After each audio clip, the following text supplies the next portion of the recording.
कल एहतजाज जो या मुतालबो जो हूंदा त माण्हू पंहिंजो एहतजाज नोट कराए शोर थी सघे कख न साल ते आहिनि असांजे हिमायत में न आहे ॻाल्हायो असांजो कमु असांखे मैसेज पुॼाइण सर असांखे मैसेज पुॼाए असां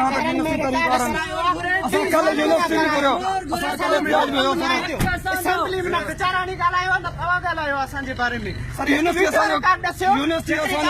बारे में ॻाल्हायो असेंबली में ॻाल्हायो तालीम असांखे बुनियादी हक़ आहे सर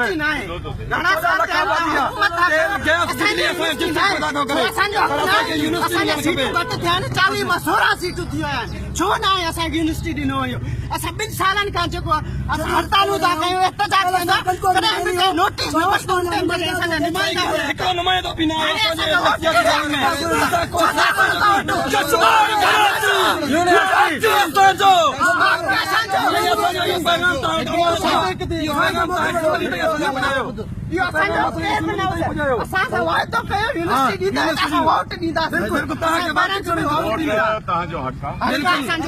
तालीम बि असांजो हक़ आहे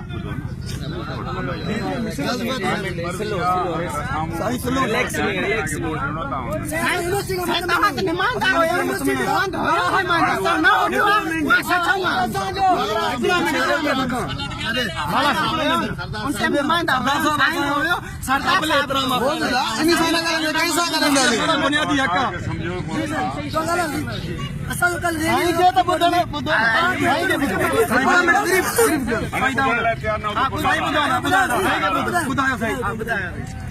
असां तालीम जे ख़िलाफ़ न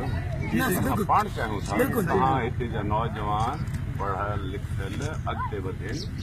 मां पाण मुंहिंजी तकरीर खे तव्हां ॿुधो आहे बाबा मुसीबत आहे तव्हां असांजे मुल्क में अगरि थोरो सबर अची वञे न कंहिंखे ॿुधण जी कोशिशि कयूं त ॻाल्हि सम्झ में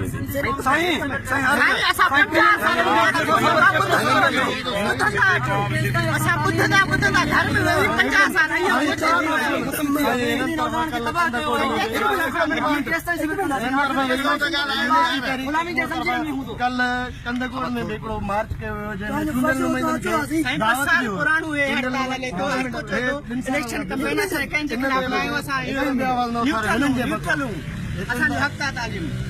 वोट लाइ असां उन लाइ उनजो हितां जो युथ नौजवान उनखे सपोर्ट कंदो जेको असांखे यूनिवर्सिटी जो वाइदो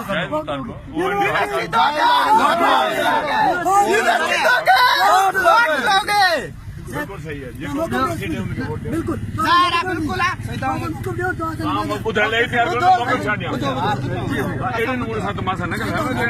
समझो था झटकाए पड़काए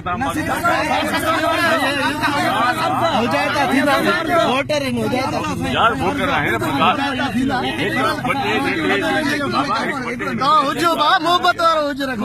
असांजो हक़ आहे तव्हां 10 साल नुमाइंदा रहिया हो इहो असांखे ॿुधायो त असांजे ज़िले जे बारे में कॾहिं असेंबली में यूनिवर्सिटी जे बारे में ॻाल्हायो त असां न एफिलिएशन कॉलेज आहे यूनिवर्सिटी आहे न कंहिंजो कैंपस आहे न असांजे गवर्नमेंट तव्हां ॿुधायो स्कूलनि जो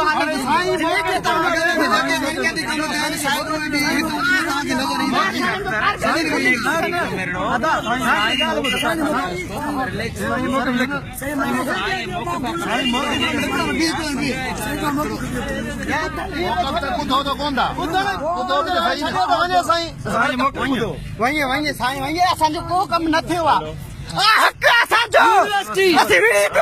यूनिवर्सिटी यूनिवर्सिटी